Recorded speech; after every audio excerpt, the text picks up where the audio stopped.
अस्सलाम वालेकुम प्यारे दोस्तों की हाल है ठीक ठाक हो माशाल्लाह जी तुहानू जिदा पता है माशाल्लाह जी 14 शबरात है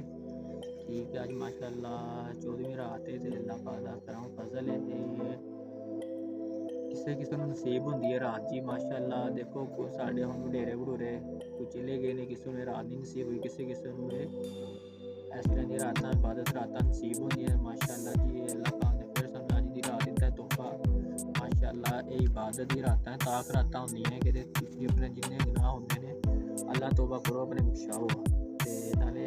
सब तो वड्डी रात यह है कि आप सल्लम ने भी माशाल्लाह इबादत कीते ने ते इस रात दे विच हज़रत उमर ने देखा कि आप सल्लम जन्नत बकी गए ने अपनी उम्मत वास्ते दुआ करन जैसा देखो प्यारियां दुआ करन माशाल्लाह इस रात हर तुसीं जाया करो इस रात में मसलन कि तुम जुम्मे हर रोज़ नहीं जा सकते जुम्मे रात में चले जाओ जुम्मे में जाओ नहीं जा सकते चलो इस रात चले जाओ अगर इस रात भी तुम नहीं जा सकते तो 9-10 मुहर्रम जे होंगे ने उस दिनों च भी जाया करो कब्रिस्तान असं भी एक दिन इत्थे आना है यही मिट्टी च असीं दफन हो जाना है अपने आया करो प्यारियां प्यारियां वास्ते दुआ कराया करो ठीक है माशाल्लाह ते माफ़ी मंगनी चाहिए तौबा करनी चाहिए तौबा असें भी इंसान है गलती के पुतले हैं जो मर्जी अगर साढ़े कोई गलती कताई हो सानू तुसीं माफ़ी देनी है ठीक है हाथ जोड़ के माजरत ठीक है माफ़ी है तो अल्लाह भला करे कि